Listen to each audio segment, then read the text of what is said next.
నమస్తే. ఆయన కంఠమే వజ్రాయుధం, ఆయన భాషే రామబాణం. ప్రజల గుండెల్లోకి సూటిగా దూసుకుపోయేలా మాటల తూటాలను విసరడంలో ఆయనకు సాటి మరెవరూ లేరు. రాజకీయ చదరంగంలో ఏ పావు ఎప్పుడు ఎటువైపు కదులుతుందో, ఎటు నుంచి వచ్చి చెక్ పెడతారో అర్థం కాక ప్రత్యర్థులు తికమక పడిపోతుంటారు. ప్రతిపక్ష నేతలు గంటల తరబడి విమర్శల వర్షం కురిపిస్తే ఆయన ఒక్క మాటతో వాటన్నిటినీ కొట్టిపారేస్తారు. ఎప్పుడు ఎవరిపై ఆవేశంగా అటాక్ చేయాలో, ఎప్పుడు ఏ విమర్శను నవ్వుతూ తోసిపారేయాలో ఆయనకే తెలుసు. వర్షం వస్తుందో లేదో వాతావరణ శాస్త్రవేత్తలు సరిగ్గా ఇప్పటికీ చెప్పలేరు. కానీ జనం నుంచి దేనికి మద్దతు వస్తుందో ఆయన కరెక్ట్గా చెప్పగలరు.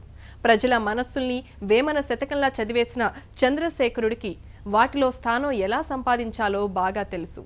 అందుకే ఉద్యమ నేత నుంచి జనహృదయ నేతగా తన ప్రస్థానాన్ని విజయవంతంగా కొనసాగిస్తున్నారు.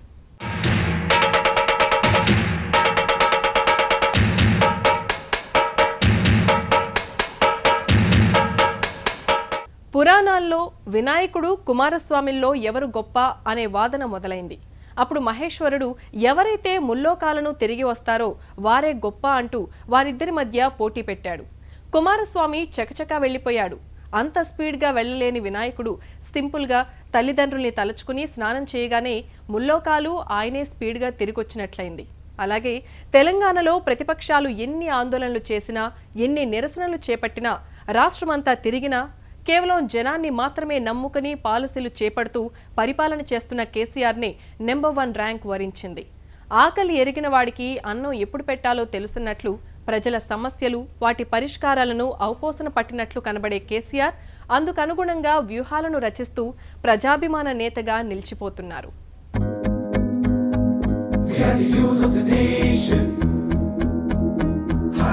తెలంగాణ రాష్ట్రానికి పలు అంశాల్లో కేంద్రం నుంచి కితాబులు, ర్యాంకులు, కొన్ని సంస్థలు చేపట్టిన సర్వేల్లో కేసీఆర్కు ఏకంగా నంబర్ 1 ర్యాంక్. మీడియా సంస్థల సర్వేల్లో కూడా అవార్డులు. ఏమిటిది? ఎందుకిలా? కేసీఆర్ చెప్పింది చేయట్లేదు కదా, చాలా పనులు అవట్లేదు కదా అంటూ ప్రతిపక్షాలు అయోమయంలో పడుతున్నాయి. అందుకే ఈ ర్యాంకులన్నీ హంబకంటూ కొట్టిపారేస్తున్నాయి. ఒకవైపు నిరసనలు, మరోవైపు పాదయాత్రలతో విపక్షాలు హల్చల్ చేస్తున్నాయి. మరోవైపు కేసీఆర్ పరిపాలనకు ఇలా మార్కులు పడుతున్నాయి. ఏమిటి వైరుధ్యం?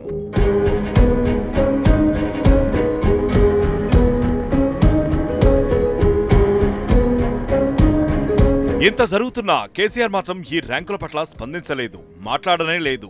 ఎప్పుడు మాట్లాడాలో, ఎప్పుడు సైలెంట్గా ఉండాలో ఆయనకే తెలుసు. వ్యవహారాన్ని చల్లార్చడం ఎలాగో, వేడెక్కించడం ఎలాగో ఆయనకే తెలుసు.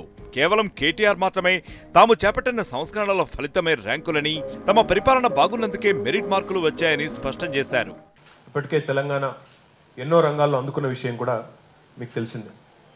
Most promising state of the ఇయర్గా, అదే రకంగా state with most inclusive development అని చెప్పేసి స్టేట్ ఆఫ్ ది స్టేట్స్ కాంక్లేవ్లో కానీ, అదర్వైజ్ గౌరవ ముఖ్యమంత్రి గారికి CNN IBN నుంచి ఇండియన్ ఆఫ్ ద ఇయర్ అనే అవార్డు రావడంతో పాటుగా ఒకవైపు ముఖ్యమంత్రి గారి పరిపాలన తీరుకి, ఇంకోవైపు రాష్ట్రం సాధిస్తున్న ప్రగతికి ఎన్నో రకాల అవార్డ్స్, ఎన్నో రకాల గుర్తింపులు ఇప్పటికే లభించిన విషయం ఈ 2 సంవత్సరాల అతి తక్కువ కాలంలోనే మీ అందరికీ కూడా తెలిసిందే. ప్రతిపక్ష నేతలు మాత్రం ఇవన్నీ అడ్రస్ లేని సంస్థలు ఇచ్చే ర్యాంకులంటూ మండిపడ్డారు. ఎవరో ర్యాంకులు ఇచ్చారని వీళ్లు జబ్బలు చరుచుకుంటున్నారని విమర్శించారు. ఎంత దిగజారుడు రాజకీయాలకు దిగుతున్నారంటే, బోగస్ సర్వేస్ చేయించడం, స్వయాన ముఖ్యమంత్రి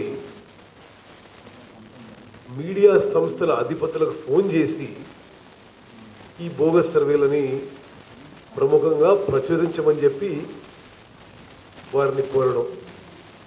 ఇది మనం కొన్ని రోజుల క్రితం ఏదో సీట్ల సంగతి చెప్పిండు, మళ్ళీ నిన్న మొన్న ఏదో ముఖ్యమంత్రిగా పాపులారిటీ విషయంలో కూడా ఏదో. అసలు ఆ సంస్థ ఎవరో, ఆ సంస్థ బ్యాక్గ్రౌండ్ ఏందో, అసలు వాడు ఇక్కడ ఏం చేస్తాడో ఎవరికి తెలియదు.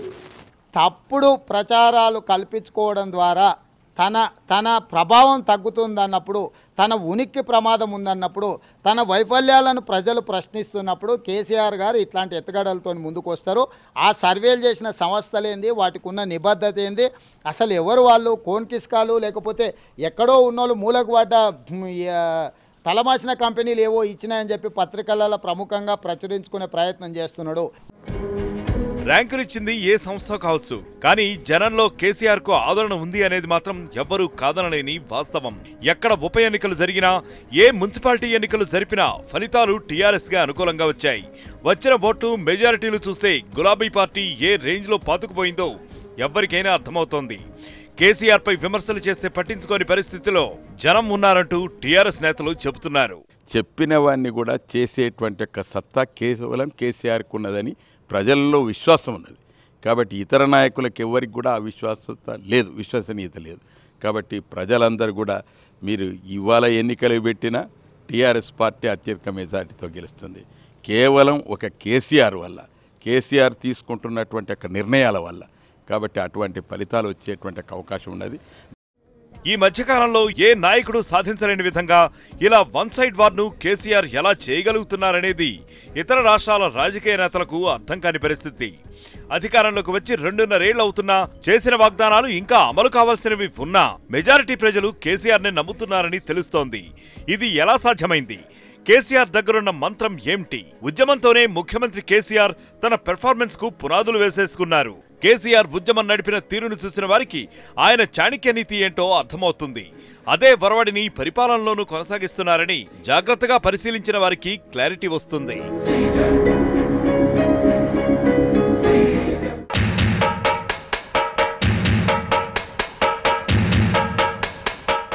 ఒక్క వ్యక్తి దశాబ్దాల ఉద్యమాన్ని మలుపు తిప్పారు. ఒకే ఒక్క వ్యక్తి తెలంగాణ ఆకాంక్షను దేశమంతా ప్రతిధ్వనించేలా చేశారు. ఎందరో త్యాగాలు, మరెందరో పోరాటాలు, ఎన్నో సంఘాలు, మరెందరో నేతలు, అందరూ మాత్రం ర్యాలీ అయ్యింది ఆ వ్యక్తి వెనుకనే. ఉద్యమానికి బ్రాండ్ అంబాసిడర్గా ప్రజల్లో నిలబడింది ఆయన మాత్రమే. ఒక్క నిరాహార దీక్షతో కేంద్రంతో ప్రకటన చేయించారు. అదే ప్రకటన ఆధారంగా పోరు ఉధృతం చేశారు. శత్రువులు సైతం మద్దతు పలకాల్సిన పరిస్థితిని సృష్టించారు. కేవలం వ్యూహాలు, వాటికి అనుగుణంగా ఆయన చేసే ప్రకటనలే పోరుకు దిక్సూచిగా నిలిచాయంటే ఆశ్చర్యం లేదు. తెలంగాణ వస్తుందనే ఆశల్ని సజీవంగా నిలుపుతూ చివరికి ఆ కల సాకారం చేయించిన ఘనతను సాధించారు. కేసీఆర్ రాకముందు వరకు తెలంగాణ ఉద్యమం ఒక లెక్క, కేసీఆర్ రథసారథిగా నిలిచాక నడిచిన ఉద్యమం ఒక లెక్క అనటంలో సందేహం లేదు.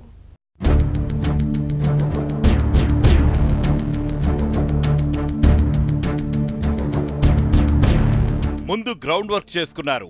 తెలంగాణ కోరుకునే శక్తులన్నింటినీ కలుపుకున్నారు. అందరినీ ఒక వేదిక మీదకు చేర్చారు. తెలంగాణ రాష్ట్ర సమితిని స్థాపించారు. ఇక ఉద్యమాన్ని మొదలెట్టారు.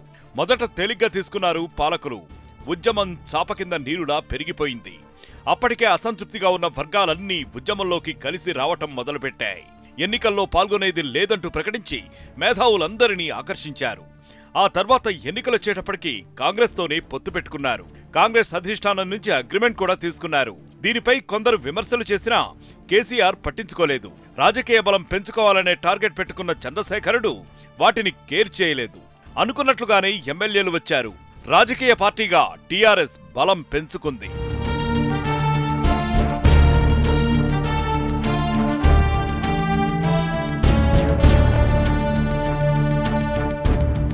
టీఆర్ఎస్ తో పొత్తును వ్యతిరేకించిన వైఎస్ అధికారంలోకి వచ్చిన నాటి నుంచి రాజకీయంగా ఆ పార్టీని బలహీనపరిచే పనిలో పడ్డారు. దీంతో కేసీఆర్ రాజీనామాల అస్త్రాన్ని ప్రయోగించారు. ఉప ఎన్నికలు జరిగేలా చూసి మళ్లీ తమ బలం చెక్కు చెదరలేదనే సంకేతాలను ప్రజల్లోకి పంపారు. ఒక దశలో ఉప ఎన్నికల్లో పార్టీ ఓడిపోయింది. కొందరు ఎమ్మెల్యేలు ఫిరాయించి వైఎస్ చెంత చేరగా మరికొందరు ఓటమి పాలయ్యారు. దీంతో గులాబీ పార్టీ పని అయిపోయిందన్నారు అంతా. తెలంగాణ రాదు, ఇంకేమొస్తుందని కామెంట్లు వచ్చాయి. అయినా చంద్రశేఖరుడు మనస్సులో ఏమనుకుంటున్నారో మాత్రం ఎవ్వరికీ తెలియలేదు. కొన్నాళ్లు సైలెంట్ గా ఉన్నారు. 2009 ఎన్నికలు రాగానే మళ్లీ రాజకీయ వ్యూహం మార్చేసి మహాకూటమిలో చేరారు. ఇక్కడ కూడా ఆఖరి నిమిషం వరకు టికెట్ల విషయంలో టీడీపీతో దాగుడు మూతలాడారు. ఎట్టకేలకు కొందరు ఎమ్మెల్యేలను గెలిపించుకున్నారు. అయినా గతంతో పోలిస్తే బలం తగ్గింది అనే సంకేతాలు వచ్చాయి. ఓట్లు తగ్గాయి. వైఎస్ మళ్లీ అధికారంలోకి వచ్చారు. ఇంతలోనే అనుకోకుండా వైఎస్ చనిపోవడం, ఆయన స్థానంలో రోసయ్య ముఖ్యమంత్రిగా ఉన్న సమయంలో కేసీఆర్ వ్యూహాత్మకంగా నిరాహార దీక్ష చేపట్టి ఉద్యమాన్ని ఒక్కసారిగా వేడెక్కించేశారు. అలా పెరుగుతూ వచ్చిన ఉద్యమంలో తెలంగాణ ఇవ్వక తప్పని పరిస్థితులు వచ్చేశాయి. ఇక ఉద్యమం నడుస్తున్న కాలంలో కేసీఆర్ ప్రకటనలే ఊపిరిగా అది కొనసాగింది. కాస్త చల్లబడగానే మళ్లీ కేసీఆర్ ఒక ప్రకటన చేయడం, మళ్లీ నిప్పు రాజుకోవడం అనేది కామన్ అయిపోయింది. అదిగో ఫలానా నెలలో తెలంగాణపై ప్రకటన వస్తుందని కేసీఆర్ చెప్పడం, కార్యకర్తలంతా ఉత్సాహంగా ముందుకు దూకడం, కాసేపు సోనియా ఇచ్చేస్తుందనడం, మరి కాసేపు సోనియాపై విమర్శల వర్షం కురిపించడం, ఇలా నిత్యం ఏదో ఒక ప్రకటన చేస్తూ ఉద్యమ వేడి చల్లారకుండా కేసీఆర్ జాగ్రత్త పడ్డారు.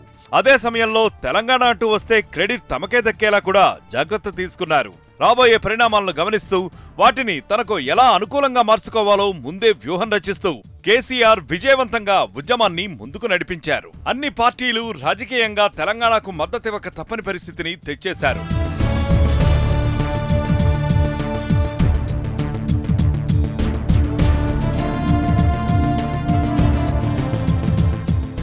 పార్టీలన్నీ ఏపీ తెలంగాణ ప్రాంతాల వారీగా విడిపోయి ప్రకటనలు చేయడం, అధిష్టానాలు అటు ఇటు కాకుండా మాట్లాడటం, మరోవైపు టీఆర్ఎస్ కు ఈ విషయంలో ఎలాంటి జంఝాటం లేకపోవడం, కేసీఆర్ సూటిగా ఘాటుగా విమర్శలు చేస్తూ ఉండటం ఆ పార్టీకి బాగా కలిసొచ్చింది.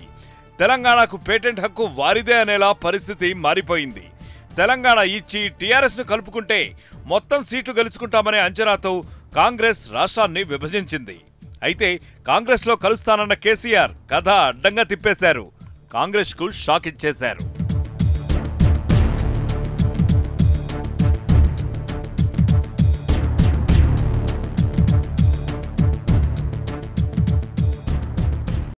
తల దగ్గరున్న దుర్యోధనుణ్ణి చూడలేదని, కాళ్ల దగ్గరున్న అర్జునుణ్ణి చూశానని, అందుకే ముందు ఆయనకే అవకాశమంటూ అలనాడు శ్రీకృష్ణుడు తెలివిగా వ్యవహారం నడిపించాడు.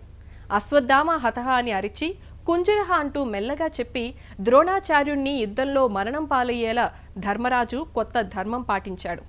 ఏది చేసినా అవన్నీ లోక కళ్యాణానికేనని నాటి మహాభారతంలో రచించారు. సరిగ్గా కేసీఆర్ కూడా ఇదే ఫాలో అయిపోయారు. ఏ మాట చెప్పినా, ఏ వాగ్దానం చేసినా, ఏ ప్రకటన చేసినా అందుకు కట్టుబడాలని ఏమీ లేదు. అప్పటి పరిస్థితిని అనుకూలంగా మార్చుకోవడానికే ఏ మాట మాట్లాడినా అనేది కేసీఆర్ అభిప్రాయంగా చెప్తుంటారు. తెలంగాణ రావడానికి ఏదైనా చెప్తాం, ఏదైనా చేస్తాం, ఎవరితోనైనా కలుస్తాం, తర్వాత ఎవరినైనా వదిలేస్తాం. మా లక్ష్యం ఒక్కటే, తెలంగాణ రావటం అంటూ రాజకీయ చతురతను చంద్రశేఖరరావు ప్రదర్శించారు. అందుకే జనం ఆయనపై ఈ విషయంపై వచ్చే విమర్శల్ని లైట్ తీసేసుకుంటారు. ఇదే ఫార్ములాతో కాంగ్రెస్కు, సోనియాకు మర్చిపోలేని షాక్ ఇచ్చారు కల్వకుంట్ల.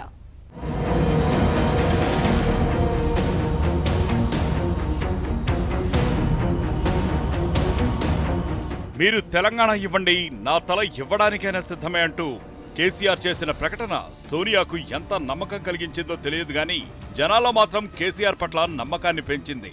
గులాబీ పార్టీ వ్యూహంలో చిక్కుకున్న కాంగ్రెస్ తరతరాలుగా తాము అనుసరిస్తున్న ఎత్తుగడనే ఇంకా ప్రయోగించారు. మీరు మాతో కలవండి, తెలంగాణ ఇచ్చేస్తామంటూ ఆఫర్ ఇచ్చారు. ఇక్కడ కూడా కేసీఆర్ రాజకీయ చతురత ప్రదర్శించారు. మీరు ఇవ్వండి, మేం తప్పకుండా సానుకూలంగా ఉంటామంటూ విశ్వాసాన్ని కలిగించారు. ఇక కాంగ్రెస్ అధిష్టానం వేగంగా పావులు కదిపింది. ఎన్నికల వేళ రాష్ట్రాన్ని విభజించేసింది. ఆ తరువాత కేసీఆర్ తో చర్చలు మొదలెట్టింది.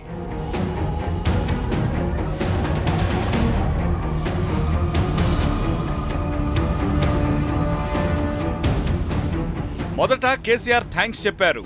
కుటుంబంతో సహా వెళ్లి సోనియాతో ఫోటో దిగారు. అవి చూసి ఇంకేముంది, టీఆర్ఎస్ కాంగ్రెస్ లో కలిసిపోయినట్లేనని ప్రచారం జరిగింది. కానీ కేసీఆర్ ఇక్కడే ట్విస్ట్ ఇచ్చారు. కాంగ్రెస్ లో టీఆర్ఎస్ కలిసినా తెలంగాణ మాత్రం తమ చేతిలోనే ఉండాలని, కాంగ్రెస్ ప్రతినిధులుగా తామే పరిపాలిస్తామని స్పష్టం చేశారు.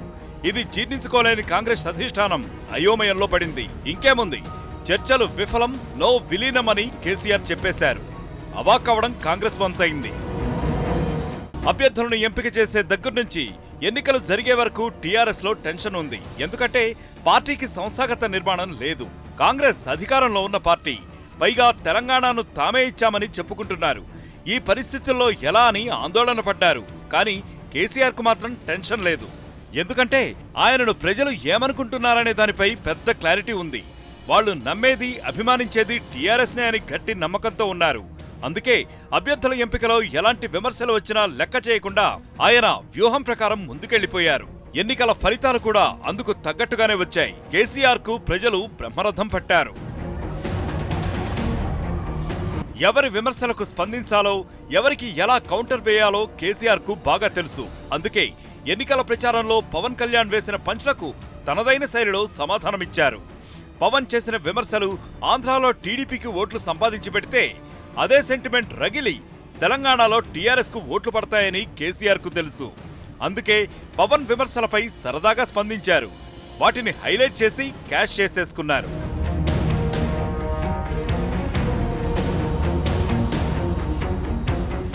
అప్పటి వరకు ఆంధ్రావారు అంటూ చెణుకులు విసిరిన కేసీఆర్ ట్రెండ్ మార్చేశారు. హైదరాబాద్ లో ఉండేవారంతా హైదరాబాదీలేనని స్టేట్మెంట్ ఇచ్చేశారు. దాంతో అప్పటి వరకు జరిగిన ప్రచారానికి చెక్ పెట్టినట్లయింది. గులాబీ పార్టీ అధికారంలోకి వస్తే దాడులు జరుగుతాయని, వెళ్లగొడతారని జరిగిన ప్రచారం ఊహాగానమనేలా కేసీఆర్ పరిస్థితిని తిప్పేశారు. దీని వెనుక కూడా చంద్రన్న వ్యూహం ఉంది. ఇప్పటికిప్పుడు హైదరాబాద్ నుంచి ఆంధ్ర పెట్టుబడిదారులు వెళ్లిపోతే నష్టం తప్పదు. అలాగే ఆ పరిస్థితి ఉంటే కొత్తగా పెట్టుబడిదారులు రావడానికి కూడా ఆలోచిస్తారు. దీన్ని ముందే ఊహించిన కేసీఆర్ ఆ ప్రచారాన్ని ఎన్కౌంటర్ చేసేశారు. హైదరాబాదీలంతా టీఆర్ఎస్ వైపే, హైదరాబాదీలు కేసీఆర్తోనే ఉంటామని చెప్పి పిడికిలు ఎత్తి మరీ రుజువు చేసినారు. కాబట్టి హైదరాబాదులో ఉన్న వాళ్ళందరూ మా బిడ్డలే. మరొకసారి స్పష్టంగా చెప్తా ఉన్నాం, వాళ్ళు మహారాష్ట్ర నుంచి వచ్చిండ్రా, కన్నడ నుంచి వచ్చిండ్రా, మలయాళీలుగా వచ్చి కేరళ వాళ్ళు ఉన్నారా, లేదు మా ఆంధ్ర ప్రాంతీయ సోదరులు ఇక్కడ నివాసం పర్మనెంట్గా ఏర్పరచుకునే వాళ్ళు ఉన్నారా, ఇక్కడనే తమ బ్రతుకుని పెట్టుకునే వాళ్ళు ఉన్నారా, అందరినీ కూడా కడుపులో పెట్టుకుంటాం. అందరూ మాకు సమానమే అని చెప్పి సందర్భంగా నేను ప్రకటిస్తా ఉన్నాను. తమ విజన్ కు తగ్గట్టుగా తన ఇజాన్ని మార్చుకుంటూ కేసీఆర్ చాలా తెలివిగా వ్యూహాలు రచించారు. పరిస్థితులకు అనుగుణంగా పావులను కదుపుతూ అందుకు తగ్గట్లుగానే ప్రకటనలు చేస్తూ ప్రజల మద్దతు మాత్రం కోల్పోకుండా చూసుకున్నారు.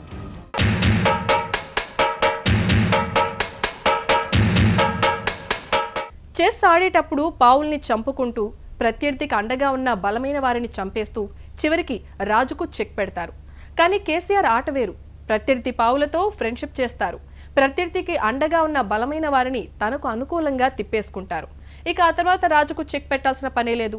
కుదిరితే రాజు కూడా వచ్చేసి కేసీఆర్ శిబిరంలో చేరిపోతారు. తెలంగాణలో తిరుగు లేకుండా ఉండటానికి ఇదే సూత్రాన్ని కేసీఆర్ ఫాలో అయ్యారు.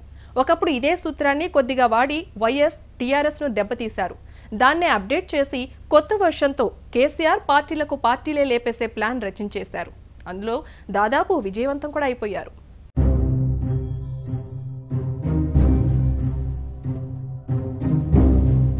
అధికారంలోకి వచ్చేసాం కదా అని కేసీఆర్ ఊపిరి పీల్చుకోలేదు.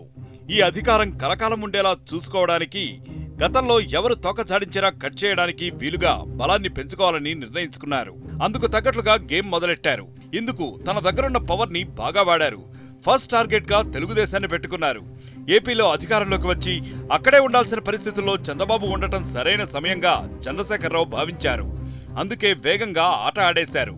ఒక్కో గోల్ వేసుకుంటూ వెళ్లిపోయారు.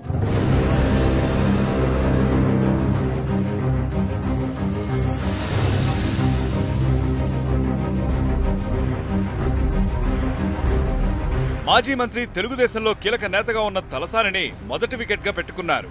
తలసాని తెలంగాణకు వ్యతిరేకంగా మాట్లాడారన్న ఫీడ్బ్యాక్ ను కూడా పట్టించుకోలేదు. హైదరాబాద్ లోనే తెలుగుదేశం ఎక్కువ సీట్లు గెలుచుకుందన్న సంగతి పట్టించుకున్న కేసీఆర్ అక్కడే బలం పెంచుకోవాలనే వ్యూహంతో తలసానిని పట్టుకున్నారు. చర్చలు సఫలమయ్యాయి. తలసానికి మంత్రి పదవి హామీ ఇచ్చేశారు కేసీఆర్. అలాగే టీఆర్ఎస్ కు మరో బలహీనమైన జిల్లా ఖమ్మం. అక్కడ బలమైన నేతగా ఉన్న తుమ్మల నాగేశ్వరరావును ఎంపిక చేసుకున్నారు కేసీఆర్. ఎవరైనా ఎంపిక చేసుకునేటప్పుడు ఫామ్ లో ఉన్న నేతనే చూస్తారు. కానీ ఫామ్ లో లేకపోయినా టాలెంట్ ను గుర్తించి తుమ్మలను సెలెక్ట్ చేశారు కేసీఆర్. ఆయన వ్యూహం అనుకున్నది అనుకున్నట్లుగా జరిగిందని నేడు ఖమ్మం జిల్లా రాజకీయ ముఖచిత్రం చూసిన వారెవ్వరైనా ఒప్పుకుంటారు. మరో జిల్లా రంగారెడ్డి. రంగారెడ్డి జిల్లాలోని టీడీపీ నేతలు కొందరు ఎన్నికలకు ముందే వచ్చేస్తే ఎన్నికల తర్వాత మిగిలిన వారిని కూడా రాబట్టేశారు. చివరికి మెజారిటీ టీడీపీ ఎమ్మెల్యేలను, ఆఖరికి వారి నాయకుడు ఎర్రబెల్లి దయాకర్ రావుతో సహా గులాబీ కండువా కప్పుకునేలా కేసీఆర్ కథ నడిపించేశారు.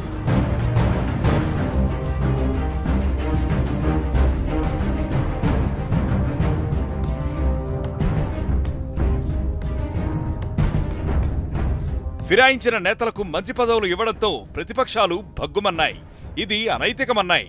నైతికమో అనైతికమో బంగారు తెలంగాణ కోసం వచ్చామని వారు, తెలంగాణ అభివృద్ధికంటూ వీరు ఇద్దరు సమాధానమిచ్చేశారు. ఫిరాయింపుల గొడవ లేకుండా మ్యాజిక్ నంబర్ ఎమ్మెల్యేలను సైతం తెచ్చేసుకున్నారు కేసీఆర్. దీంతో ఇక దాని గురించి మాట్లాడటం మానేశారు.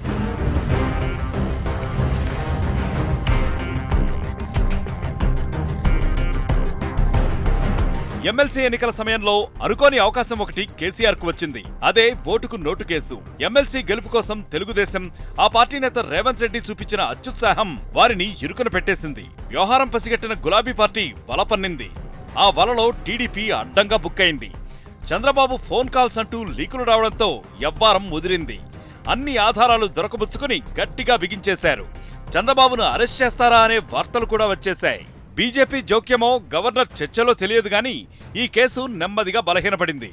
ఆ తర్వాత గవర్నర్ సమక్షంలోనే కేసీఆర్, చంద్రబాబు విందుల సమావేశాలు జరిపారు. చంద్రులిద్దరూ కలిశారంటూ అందరూ ఊపిరి పీల్చుకున్నారు. ప్రత్యర్థి లొంగే వరకు ఒక స్టైల్లో, లొంగిన తర్వాత మరో స్టైల్లో వెళ్లడం కేసీఆర్కే సాధ్యం.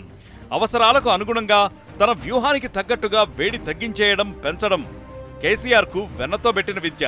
ఓటుకు నోటు కేసులోనూ అదే కనపడింది.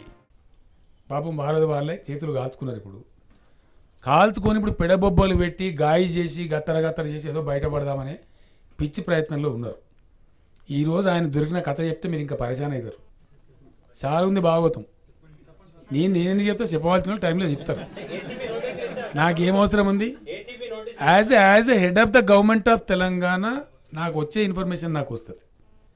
Which I need to tell, which I need not tell, it's a different issue. But the thing is పీకల లోతు కూరుకొనిపోయి ఉన్నాడు చంద్రబాబు నాయుడు. ఇక కాంగ్రెస్ నుంచి కీలక నేతలను నల్గొండ జిల్లాలో టార్గెట్ చేశారు. నల్గొండ ఎంపీగా ఉన్న గుత్తా సుఖేందర్ రెడ్డిని పార్టీలో చేర్చేసుకున్నారు. కోమటిరెడ్డి బ్రదర్స్ తోనూ చర్చలు జరిగినా అవి సక్సెస్ కాలేదు. లేదంటే నల్గొండలో పీసీసీ నేత ఉత్తమ్ ఒక్కరే మిగిలి ఉండేవారేమో. టీ కాంగ్రెస్ ఎప్పటికప్పుడు పోరాటం చేస్తున్నా వారిపై తనదైన శైలిలో విమర్శలు చేస్తూ బలహీనపరుస్తున్నారు కేసీఆర్. అలా మొత్తం మీద ప్రతిపక్షం అనేది బలంగా లేకుండా చేసుకోవడంలో కేసీఆర్ సక్సెస్ అయ్యారు. వారి బలహీనతలనే ఆయుధంగా చేసుకుని పైచేయి సాధించారు. ఒక పాడుబడ్డ గవర్నమెంట్ స్కూల్లో చదువుకున్న విద్యార్థి అదే ఏరియాకు కలెక్టర్గా వస్తే ఏం చేస్తాడు? ముందు ఆ స్కూల్ దగ్గరికి వెళ్తాడు. అందులో ఎక్కడ ఏ ప్రాబ్లమ్స్ ఉన్నాయో ఎవరైనా చెప్పాలా? అవసరం లేదు. ఎక్కడ ఏం లేవో, ఏం చెయ్యాలో ఫుల్ క్లారిటీతో ఉంటాడు ఆ కలెక్టర్. అదే ఇప్పుడు తెలంగాణలో కేసీఆర్ పరిస్థితి. తెలంగాణకు ఎక్కడ అన్యాయం జరిగిందో నినాదాలు చేసిన కేసీఆర్కు తెలుసు. ఎక్కడ ప్రజలు ఏ ఇబ్బందులు పడుతున్నారో ఉద్యమం నడిపించిన చంద్రుడికే తెలుసు. ఏ సమస్య ముందు పరిష్కరించాలి, ఏ సమస్యను లైట్ తీసుకోవచ్చో కూడా ఆయనకే తెలుసు. అందుకే ఎవరెన్ని విమర్శలు చేసినా ఆయన దారి రహదారి. తెలంగాణ ప్రధానంగా ఎదుర్కొనే సమస్యలు విద్యుత్, జలవనరులు. అందుకే కేసీఆర్ ముందు తన దృష్టిని విద్యుత్ మీదే కేంద్రీకరించారు. విభజన తర్వాత తెలంగాణకు కరెంట్ కష్టాలు తప్పవని వచ్చిన వాదనలకు సమాధానాలు చెప్పాలని కేసీఆర్ కంకణం కట్టుకున్నారు. ఏం చేసైనా సరే ఆ సమస్య అనేది లేకుండా చేసుకోవాలని డిసైడ్ అయ్యారు. అందుకే రేటు ఎక్కువైనా ఛత్తీస్గఢ్ ప్రభుత్వంతో చర్చలు జరిపారు. ఏపీ నుంచి రావాల్సిన విద్యుత్ కోసం కేంద్రానికి కంప్లైంట్ చేయడం వంటి వ్యూహాలు అమలు చేశారు. చివరికి కష్టమైనా నష్టమైనా రైతన్నలు అర్థం చేసుకుని ఒక పంటే వేసుకోవాలని కోరారు. ఏ ముఖ్యమంత్రి అంత ధైర్యంగా ఆ ప్రకటన చెయ్యరు. ఇక తెలంగాణలో రైతాంగం దుస్థితికి, అన్నదాతల ఆత్మహత్యలకు ముఖ్య కారణమైన సాగునీటిపై కేసీఆర్ దృష్టి పెట్టారు. అసలు ప్రాజెక్టులు ఎన్ని ఉన్నాయి, ఆ ప్రాజెక్టు ఏ స్టేజిలో ఉంది, ఏది ముందు చేపట్టాలి, దేన్ని మార్చాలి, దేన్ని పూర్తి చేయాలి, ఇలా కూలంకషంగా అధ్యయనం చేశారు. మాస్టర్ ప్లాన్ సిద్ధం చేశారు. ప్రాజెక్టుల రీడిజైన్ చేపట్టారు. 25,000 కోట్లు కొటాయించింది ఏదో తమాషాకు చెక్కలు గింతలు పెట్టడానికి కాదు అధ్యక్ష, ఒక బాధ్యతతో 25,000 కోట్లు ఇప్పుడు కేటాయించినాం. వచ్చే సంవత్సరం ఇంకో 5,000 కోట్లు పెంచుతాం అధ్యక్ష ఇరిగేషన్కు. ఆ పద్ధతిలో రాబోయే 5 ఏళ్లలో ఖచ్చితంగా ఈ 1 కోటి ఎకరాలకు నీళ్లు తెచ్చే బాధ్యతను కేసీఆర్గా, మీ బిడ్డగా, రాష్ట్ర ముఖ్యమంత్రిగా నేను తీసుకుంటున్నా అని చెప్పి తెలంగాణ ప్రజలకు నేను తెలియజేస్తా ఉన్నా అధ్యక్ష. ఇవన్నీ కాకుండా అన్ని వర్గాలను ఆకట్టుకునే విధంగా పథకాలు ప్రకటించారు. షాదీ ముబారక్ ను విస్తరించారు. కాంట్రాక్టు ఉద్యోగులను రెగ్యులరైజ్ చేయడం, ఉద్యోగుల జీతాలు పెంచడం, ఆర్టీసీ కార్మికుల జీతాలు పెంచడం, వివిధ వర్గాలకు భవనాలు కట్టుకునేందుకు ప్రభుత్వం తరపున స్థలాలు ఇవ్వడం, ఇలా వ్యూహాత్మకంగా అన్ని వర్గాలను ఆకట్టుకునే విధంగా కేసీఆర్ నిర్ణయాలు అమలు చేసుకుంటూ వెళ్తున్నారు.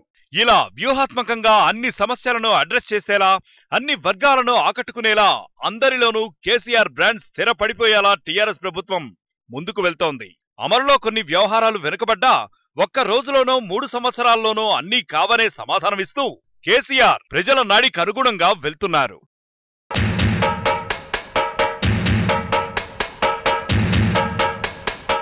మనం తడవాలనుకున్నప్పుడు వర్షం కురవదు, కానీ వర్షం కురిసినప్పుడు మిస్ కాకుండా తడవచ్చు.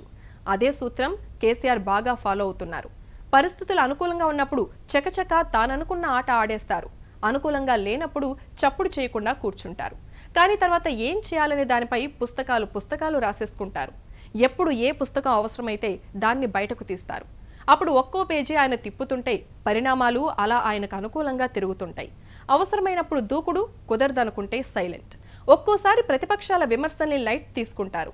ఒక్కోసారి ఫైర్ అయిపోతారు. అది మూడ్ బట్టని కొందరనుకుంటారు. కానీ అది సబ్జెక్ట్, పరిస్థితిని బట్టే డిసైడ్ అవుతాయని ఆయన సన్నిహితులకు తెలుసు. దళితులకు 3 ఎకరాలు ఇస్తారన్నారు, ఇవ్వలేదు. డబుల్ బెడ్రూమ్ ఇళ్లు కడతానన్నారు. ఒక్క హైదరాబాద్ లో ఒక్క ప్రాజెక్ట్ మాత్రమే పూర్తయింది. విద్యుత్ సమస్య పరిష్కరించామన్నారు. ఇప్పటి వరకు 1 మెగావాట్ విద్యుత్ ఉత్పత్తి అదనంగా చేయలేదు. రీడిజైన్ పేరుతో ప్రాజెక్టుల విలువ పెంచేసుకుని కాంట్రాక్టర్లకు లబ్ధి చేకూరుస్తున్నారు. ప్రాజెక్టుల నిర్వాసితులకు పరిహారం సరిగ్గా ఇవ్వటం లేదు. ప్రకటనలు చాలా వస్తున్నాయి, పనులు చాలా తక్కువ అవుతున్నాయి. డబ్బులు చాలా ఉన్నాయంటున్నారు, కానీ ఫీజు రీయింబర్స్మెంట్ బకాయిలు చెల్లించడం లేదు. ఇలా కాంగ్రెస్, టీడీపీ, వామపక్షాలు కేసీఆర్ ప్రభుత్వంపై విమర్శల వర్షం కురిపిస్తున్నాయి. ఏ రాష్ట్రంలో ఎక్కడా జరగని విధంగా వేలాది మంది రైతులు ఆత్మహత్యలు చేసుకుంటున్నారు. ప్రకృతి వైపరీత్యాలు ఒక సైడ్ అయితే, ఈ ప్రభుత్వ నిర్లక్ష్యం, ఈ ముఖ్యమంత్రి నిర్లక్ష్యంతో తెలంగాణ రాష్ట్రంలో వ్యవసాయం చాలా ఇబ్బందికరంగా మారింది. చనిపోతున్న రైతులను ఆదుకోకుండా ఆంధ్ర కాంట్రాక్టర్లకు బిల్లులు చెల్లించడంలో చూపిస్తున్న ప్రాధాన్యత రైతులను ఆదుకోవడంలో చూపించడం లేదు. కాబట్టి ఈనాడు తెలుగుదేశం పార్టీ ప్రజల పక్షాన, ప్రజలకు ప్రధానంగా రైతులకు ఒక విశ్వాసాన్ని కల్పించడానికి రైతు పోరుయాత్రను మొదలుపెట్టడం జరిగింది. ఇప్పటికే సిపిఎం రాష్ట్ర కార్యదర్శి తమ్మినేని వీరభద్రం పాదయాత్ర చేస్తున్నారు. ప్రభుత్వం చెప్పిన బంగారు తెలంగాణ లేదంటూ విమర్శలు చేస్తున్నారు. ఈ విమర్శలన్నింటికీ ఒక్కటే సమాధానం టీఆర్ఎస్ నుంచి వస్తోంది. ఇన్నేళ్లుగా కానివి ఈ 2 సంవత్సరాల్లో అయిపోతాయా? ప్రణాళిక సరిగ్గా ఉందా లేదా చెప్పండి, విధానం సరిగ్గా ఉందా లేదా చెప్పండి, లేదంటే ప్రత్యామ్నాయం చెప్పండి అంటూ కౌంటర్ ఇస్తున్నారు. మిషన్ కాకతీయ, మిషన్ భగీరథలకు దేశవ్యాప్తంగా ప్రశంసలొస్తున్నా వాటిపైన ప్రతిపక్షాలు విమర్శలు చేస్తున్నాయని మండిపడుతున్నారు. కొన్ని స్పీడుగా అమలు చేశారు, మరికొన్ని అమలు ప్రారంభమయ్యాయి, ఇంకొన్ని విధాన రూపకల్పనలోనే ఉన్నాయి. 2.5 ఏళ్లలో మార్కులు సంపాదించిన కేసీఆర్ మరో 2.5 ఏళ్లలో చూపించే ప్రగతిపైనే ప్రజాభిమానం కొనసాగే అవకాశం ఆధారపడి ఉంది.